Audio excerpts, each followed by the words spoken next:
एक ओंकार असल विच की है कि जे असी एक दे अर्थ नूं समझ लईए असी निरंकार नूं समझ सकते हैं, क्योंकि एक शब्द है जो ये निरंकार दा वाचक है। निरंकार एकता विच है, संसार अनेकता विच है।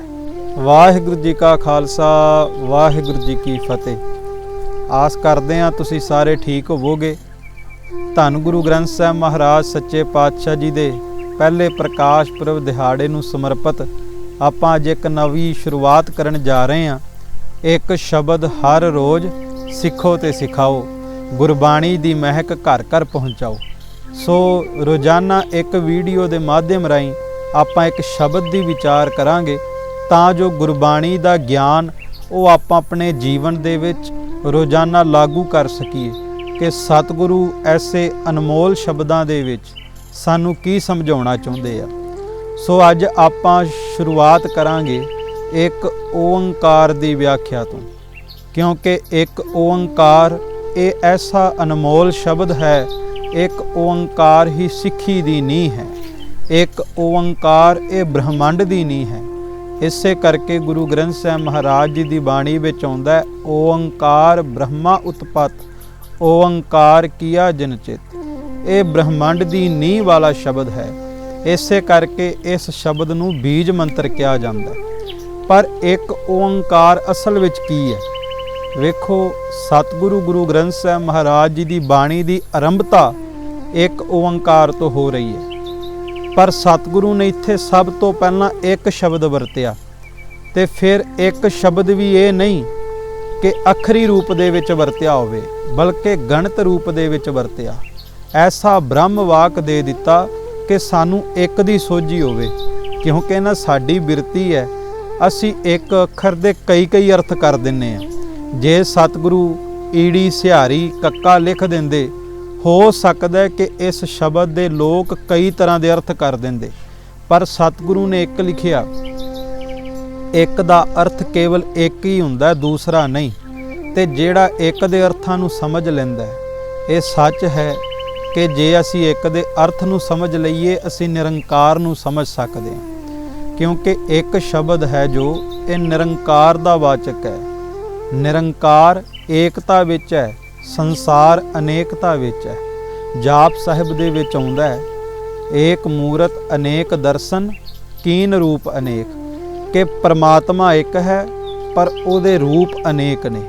परमात्मा दी जोत एक है, पर उस परमात्मा दी जोत ने आकार अनेक बनाए हुए ने। जमी जमान के बिखैर समस्त एक जोत हैं, न घाट हैं न बाढ़ हैं, न घाट बाढ़ होत है। एक नूं समझना बहुत कठिन है। जे एक समझ विच आ जावे, धर्मां दे, मजहबां दे, देशां दे झगड़े खत्म हो सकते ने, क्योंकि जिहड़ा एक नूं समझ जांदा है उन्हूं इस गल दा ज्ञात हो जांदा है कि हर एक फिरके विच, कण कण दे विच, जर्रे जर्रे दे विच वो परमात्मा दी जोत सुभाईमान है। सो सतगुरु ने इस करके सब तो पहला सानू एक दा सबक सिखाया कि असी एक नूं समझ करके अपने झगड़े खत्म कर सकीए ते एक दे पुजारी हो करके अनेकता दे विचों भी उस एक परमात्मा दे दर्शन कर सकीए। सो इस करके सब तो पहला एक, उस तो बाद ओंकार।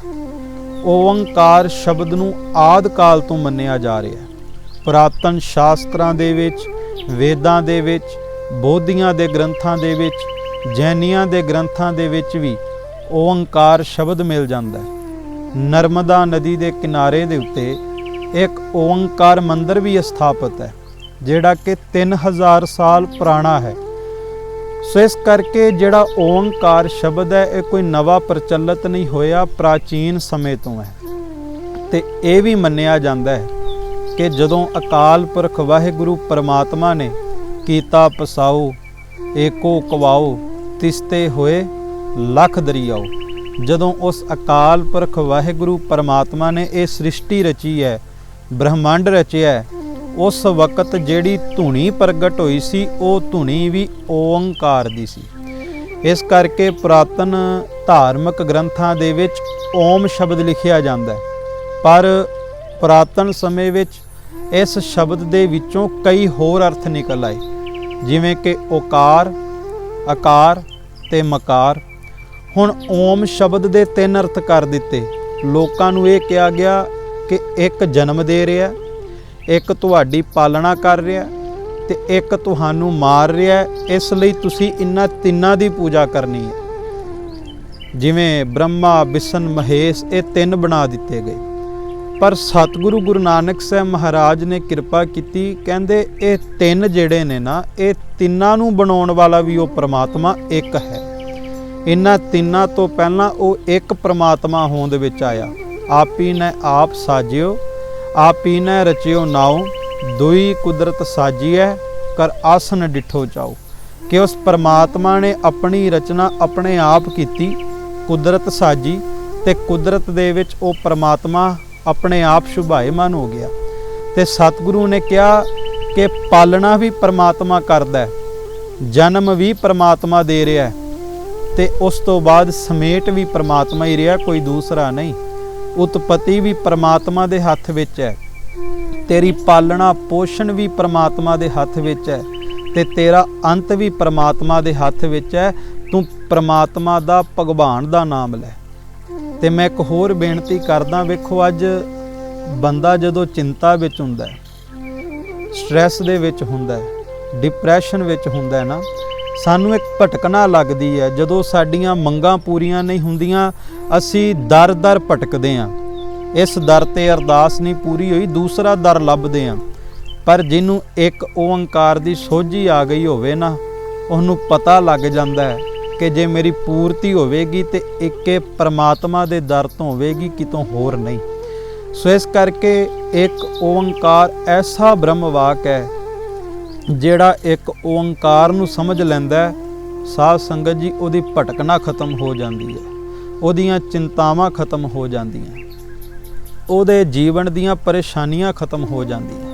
ਸੋ ਇਸ ਕਰਕੇ ਸਤਿਗੁਰੂ ਗੁਰੂ ਨਾਨਕ ਸਾਹਿਬ ਨੇ ਸਭ ਤੋਂ ਪਹਿਲਾਂ ਸਾਨੂੰ ਇੱਕ ਓੰਕਾਰ ਦਾ ਬ੍ਰਹਮ ਵਾਕ ਦਿੱਤਾ। ਇੱਕ ਓੰਕਾਰ ਹੀ ਸਾਡਾ ਬੀਜ ਮੰਤਰ ਹੈ। ਤੇ ਵਿਦਵਾਨ ਪੁਰਸ਼ਾਂ ਨੇ ਇੱਥੋਂ ਤਾਈਂ ਵੀ ਕਿਹਾ ਕਿ ਇੱਕ ਓੰਕਾਰ ਦੀ ਵਿਆਖਿਆ ਹੀ ਮੂਲ ਮੰਤਰ ਹੈ।